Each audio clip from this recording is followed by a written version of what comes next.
used to measure my future by how heavy the jar felt in my hands. Every paycheck from the diner, every tip that smelled faintly of coffee and vanilla, every scholarship contest I entered and lost and entered again. I fed that jar until the metal lid squeaked when I twisted it open.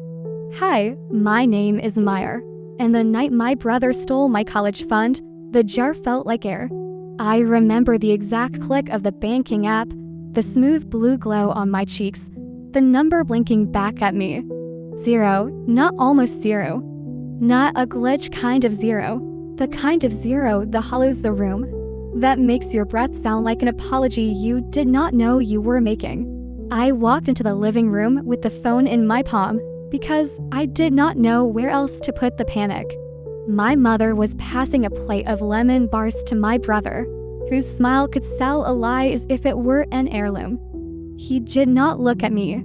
He looked at the plate like he had earned it. My father cleared his throat and said words like responsibility and stepping up and family needs that came wrapped in a sermon he only ever delivered to me. I said there's nothing in my account, and my mother said we will fix this, Meyer. But your brother needed the money first. The words sank like stones into my stomach. My brother did not deny it. He shrugged and said, "It is just money. You will bounce back." And the room laughed the way rooms do when they are trying to make theft sound like weather. They praised him for being decisive. They called him a problem solver. They said maybe this would be good for me, that a setback builds character. As if I had not been building that jar precisely because no one else would build anything for me. I tried to explain the deposits, the $8 tips, the way I skipped movies and new shoes and birthdays that cost money. But my voice came out thin, a ribbon caught in a fan. My brother reached across me for another lemon bar, and sugar dusted his knuckles like confetti for a crime scene. If you have ever stood in your own home and felt like a stranger who wandered into a celebration for their own undoing, you know the sound the heart makes when it folds itself small to survive. I wanted to scream. I wanted to demand the jar back, the summers back, the time back. Instead, I swallowed the heat and tasted citrus and metal and something that might have been the last of my childhood. My father patted the couch beside him and told me to sit, to be gracious, to be a team player. I stayed standing. The room grew quieter, the TV muttering nonsense to itself. My brother finally looked up at me and said, "You will figure something out. You always do." As if resilience were a bill I owed him too. That night, I lay awake rehearsing futures I could no longer afford. Dorm rooms I would not see. Lecture halls that would not say my name. Tuition bills like tides I could not outswim. I thought the worst had already happened. I thought the jar's emptiness was the story. I did not know that 3 days later, under white lights and the hush of an auditorium full of names and hopes and borrowed shoes, the dean would carry a different ending in a sealed envelope, and when he read my name out loud, the room that laughed would forget how to breathe. Have you ever been told to be grateful while someone unbuttons your future with a smile? If the person who stole your chance shared your last name, would you forgive or would you fight? The summer before college has a particular weight to it, like the pause between two heartbeats. For me, it smelled of cut grass and engine oil, the neighborhood boys revving their cars under the sodium lights, and the clatter of dishes from kitchens that were not mine. Our house sat at the end of a cul-de-sac, its shutters permanently tilted, paint peeling where the rain lingered too long. Inside, the air carried the faint lemon scent of my mother's cleaning spray, but it could never quite erase the heaviness of unspoken rules. I remember walking down the hallway where our family portraits lined the wall, their frames crooked, but carefully dusted. My brother's graduation picture sat in the center, his cap tossed midair, his grin catching light like it was rehearsed. My photo, a school portrait with frizzed hair and a smile I could not hold steady, was tucked lower, partly hidden behind a lamp. I used to stand there, tracing the frames with my fingertips, wondering if placement was just accident or proof of something no one admitted out loud. The dining room was the center stage of every evening, The oak table was scarred with fork lines and homework scrolls. But when relatives visited, my mother draped it in lace, as if the fabric could disguise the dents. The chandelier overhead sputtered when the air conditioner kicked in, throwing shadows across our plates. I sat there often, notebook open beside my food, scribbling equations or essay drafts, trying to build a bridge to a world that felt as far away as the moon. My brother, meanwhile, told stories so loud the glasses rattled. Stories about business ventures he had not yet started, about opportunities just out of reach, but destined, according to him, to land in his lap. My parents nodded along, eyes shining, forks pausing mid-air to catch every word. There was a contrast between us that no one had to name. He wore crisp shirts that seemed ironed by pride itself, while I folded thrift store finds into shapes that could pass for neatness. His shoes squeaked new against the tiles. Mine whispered old secrets with every step. In family gatherings, his voice carried above the clinking of cutlery and the clatter of laughter. Mine broke quietly when I spoke, like glass dropped in another room. I often found refuge on the porch steps, where cicadas drone like an endless reminder that summer does not wait. I would sit there after shifts at the diner, the smell of grease and syrup still clinging to my hair, and I would dream of lecture halls filled with the rustle of pages of libraries where silence was respected instead of forced. I would close my eyes and imagine the red brick facade of the university, banners fluttering, students carrying coffee and ambition in equal measure. But every time the front door opened behind me, reality slipped back in. My father's voice, booming even when tired, asking if I had balanced my chores. My mother reminding me that my brother needed space, resources, patience, that he was the one with vision, while I was the one with stubborn discipline.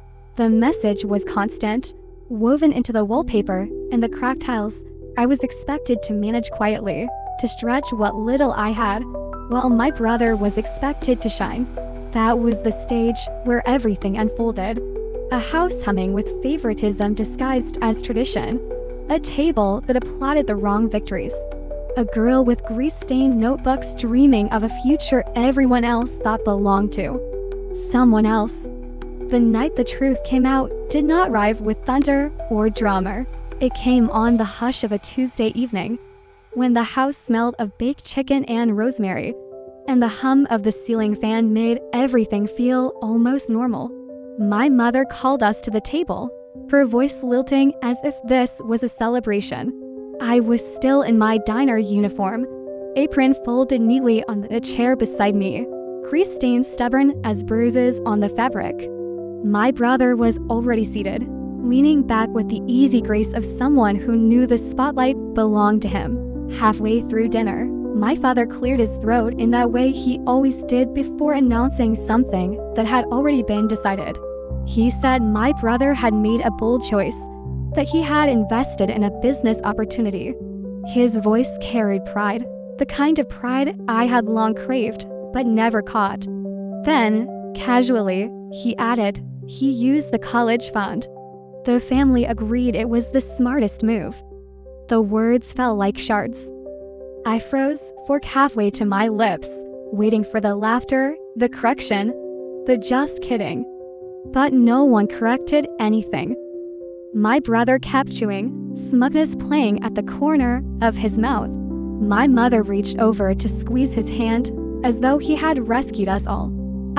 The money was for tuition, I managed to say, my throat raw, for my enrollment deposit. Classes start in 2 months. My father waved a hand, dismissive. You are resourceful, Meyer. You will figure something out. Your brother needed the money now. This is bigger than one girl's dreams. I felt the burn crawl up my neck.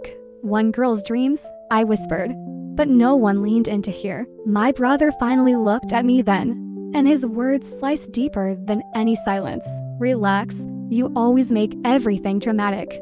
It is not like you are going to some Ivy League.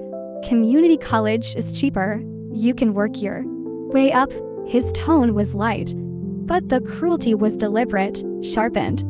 My mother softly, setting her napkin down as though my protest embarrassed her. Do not be ungrateful, Maya. Your brother is trying to build something for all of us. Sacrifices have to be made. The room closed in, hot and stifling. Their voices blurred into a chorus of praise for him, dismissals for me. My fork clattered onto the plate, the sound too loud, too fragile. For a second my vision blurred, and all I could see was the jar of savings years of skipped lunches, double shifts, birthday money never spent emptied with a single swipe handed to someone who had never known the taste of real hunger. I wanted to scream that it was theft, that it was betrayal, but my father's eyes cut across the table, sharp as a command. My mother's sigh weighed heavier than any words, and my brother leaned back, full of food and self-satisfaction, while I sat hollowed out, choking on air and injustice. That night, I learned silence could be more violent than shouting, and in their silence, my family chose him. When people ask why a single betrayal feels like the end of the world, they do not see the layers underneath, the quiet thefts that came before, the 1,000 paper cuts no one noticed because they were too busy applauding someone else's glory. My brother did not just take my college fund. That moment was simply the loudest in a long and broken symphony of injustice. I remember being 12, sitting on the living room floor, working on a science fair project with scraps of cardboard and borrowed markers. He had forgotten his own project until the night before, panicked, and snatched mine without hesitation. The next day, his name was called at the assembly. The ribbon pinned to his chest gleamed under the stage lights. No one asked why the handwriting on the charts looked suspiciously like mine. No one cared when I cried quietly in the back row, clutching the empty cardboard frame he had left behind. At 15, I worked weekends at the grocery store, pushing carts under the heat, saving every coin in a jar under my bed. I told myself it was for a camera, to take pictures of the stars. One afternoon, the jar disappeared. My brother strutted in 2 weeks later with new sneakers, neon and spotless, while I walked to school in soles that peel open at the corners. My mother only said, "He needs to look presentable." You are fine, Meyer. You are always fine. There were family photos where I was cropped out entirely, moments rewritten as though I had never been there. Birthdays where he blew out candles I had baked, parties where I washed dishes while he basked in the praise of guests. Every triumph I managed, small scholarships, honor roll certificates, were tucked into drawers, while his half-finished ventures and empty promises were paraded as destiny. Even in whispers, I was not safe. Once, late at night, I overheard my aunt in the kitchen with my mother. "She does not look like the rest of you," she said. "Are you sure she is yours?" The silence that followed was worse than denial. It was agreement dressed as hesitation. From then on, the phrase "not really one of us" clung to me like smoke. My brother repeated it whenever he wanted to win an argument. "You are lucky we even let you stay here." These memories pressed against me as I lay awake after losing the fund. Each injustice stacked on top of the last until it felt like I was buried beneath them. It was not about money anymore. It was about being invisible in my own home, about carrying dreams no one believed I had the right to hold. And yet, even as anger simmered, I felt something shift. For the first time, the weight of their favoritism, their dismissal, did not just hurt, it hardened. I realized that every cut, every theft, every silence was proof that I could not wait for them to hand me fairness. If I was going to survive, to rise, it would have to be by my own hands. What I did not know then was that justice was already on its way, folded inside an envelope sealed with a crust waiting in the Dean's office for the right moment to explode my family's carefully crafted hierarchy. It started with an envelope. A thin, cream-colored rectangle slipped between the pile of bills and discount flyers on our kitchen counter, marked with the university's crest in deep maroon ink. My name, Maya Thompson. was written in the kind of lettering that seemed too elegant to belong in our cluttered house, among ketchup-stained takeout menus and overdue electricity notices. I stood there staring at it, my hands trembling before I even touched the paper. My mother bustled past with a laundry basket, barely glancing. "Leave the mail, Meyer. That is probably junk," but my pulse told me otherwise. Upstairs, in the safety of my small room with its peeling posters and second-hand desk, I broke the seal. Inside was a letter I had dreamed of, but never dared to believe I would receive. "Congratulations, you have been selected as the recipient of the National Scholars Award." The words blurred as my eyes filled. Tuition, housing, books, everything covered. Not just a scholarship, a lifeline. Proof that the nights I spent scribbling essays until my wrists ached, the afternoons trading parties for extra shifts, the humiliation of being invisible, it all meant something. For a moment, I laughed and cried at once, pressing the paper to my chest. But the joy was quickly shadowed by fear. If my family knew, they would twist it. They would call it luck. They would say I did not deserve it. Or worse, they would try to claim it was theirs, that my success somehow belonged to my brother. So I folded the letter carefully, tucked it into my notebook, and kept silent. I carried the secret like a hidden ember, glowing and dangerous, waiting for the right air to set it ablaze. That ember became my strength in the days that followed. Each time my father shook his head and muttered about how I would figure something out. Each time my brother teased me about working double shifts at the diner, I touched the notebook in my bag and smiled to myself. They thought I was beaten. They thought they had stripped me of a future. But I knew something they did not, that in a matter of weeks, the balance of power would shift. I did not know the exact stage it would happen on. I did not know how many eyes would watch, but I knew the truth would come out, and when it did, the silence I had carried for years would finally shatter. What I could not imagine yet was how poetic the timing would be. An auditorium full of families, eyes fixed on the dean at the podium, when the letter in his hands would break open my brother's illusion and return to me everything he had stolen. The auditorium buzzed with nervous laughter, the rustle of programs, the squeak of polished shoes on linoleum. Banners in the university's colors draped the stage, swaying slightly in the breath of the air conditioning. I sat in the third row, my palms damp against the folded program in my lap. My parents were beside me, my father's arm slung casually along the back of my mother's chair. My brother sat on the edge, dressed in a suit too fine for someone with no diploma, his leg bouncing with restless energy. They whispered about him, even here. My mother leaned close, her voice just loud enough to cut. "If only they knew, Maya. Your brother made such a sacrifice for the family. You could learn from him." I swallowed the retort rising in my throat and stared at the stage lights until they blurred. The dean stepped up to the podium, glasses perched on his nose, shuffling through envelopes with deliberate care. The room hushed. He began reading names, scholarship after scholarship, applause breaking like waves. Each announcement felt like another stone pressing into my chest. My brother smirked, whispering, "But you wish you had one of those?" "Ha!" My parents chuckled softly, complicit in the cruelty. And then the dean paused, lifting a sealed envelope with a golden crest.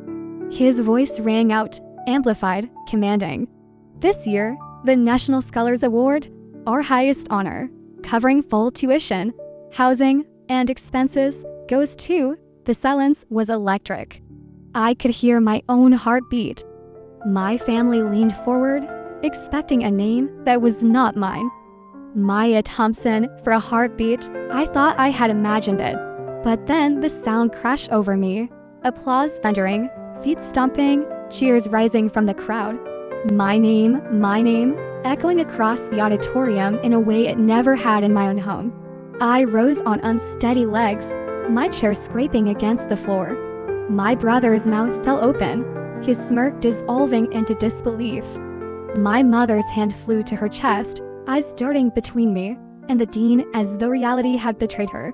My father's arm dropped from the chair, his jaw tightening. As I walked toward the stage, the lights caught me full in the face, warm and blinding. The dean shook my hand firmly, pressing the certificate into my grip. Cameras flashed, strangers clapped. And behind me, in the row where my family sat, there was only stunned silence. For the first time, I was not invisible, I was undeniable. When I turned from the podium, the certificate heavy in my hands, the world looked different. The applause still echoed in my chest, but what I noticed most was my family's silence. My brother's face was a mask cracked down the middle, his practiced charm gone, replaced by something raw and ugly. He sat stiff, his fists clenching the fabric of his trousers until the seams puckered. My mother leaned toward him, whispering frantically, but her words could not patch the hole the dean's announcement had torn wide open.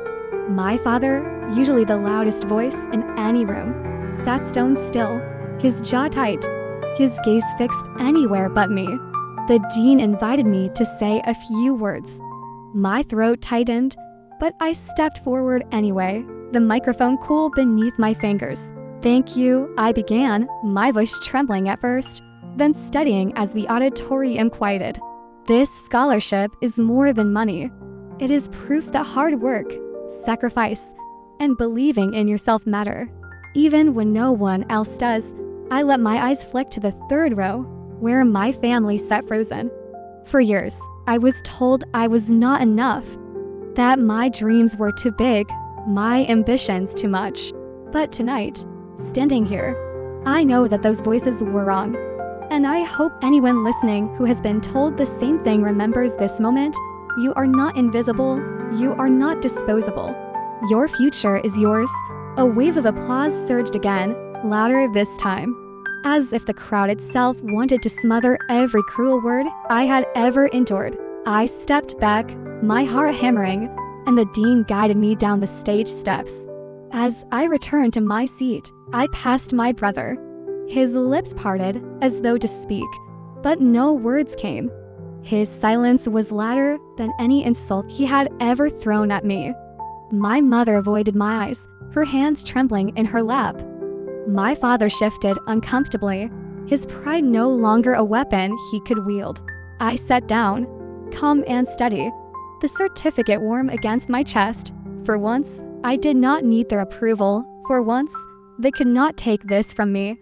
And in that moment, the revenge was not about anger or shouting. It was about standing tall while they crumbled under the weight of their own disbelief. When the ceremony ended, families spilled into the lobby, their voices rising in laughter and chatter, cameras flashing to capture the moment. I walked past them with the certificate pressed close to my chest, my steps steady, my silence louder than any applause. Behind me, I could feel my family trailing like shadows that no longer had the power to darken my path. My brother did not speak. His suit, once a symbol of pride, now hung on him like a costume that no longer fit. My mother's eyes darted everywhere except mine, as if acknowledgement might burn. My father kept his jaw clenched, his silence heavy with all the words he would never dare say. For once, they had nothing to give me, nothing to take from me, nothing to twist. That night, I sat alone on the porch steps, the same spot where I had dreamed of a future I thought was slipping away. The cicadas still droned, the summer air still smelled of grass and dust. But something inside me had shifted. I was no longer waiting for validation in a crooked picture frame or scraps of approval at a scar oak table. I had carved out my own place, and no one could erase it. In the days that followed, my phone buzzed with messages I did not answer. Relatives sent congratulations wrapped in shock, as though they had forgotten all the times they chose to look past me. My mother knocked softly on my door once, then left without a word. My brother avoided me entirely, the silence between us deeper than any fight. I realized then that victory did not always come with cheers or forgiveness. Sometimes it came in the form of quiet dignity, of walking forward while others stumbled in the weight of their own choices. They buried me in silence for years. But I dug myself out with the truth.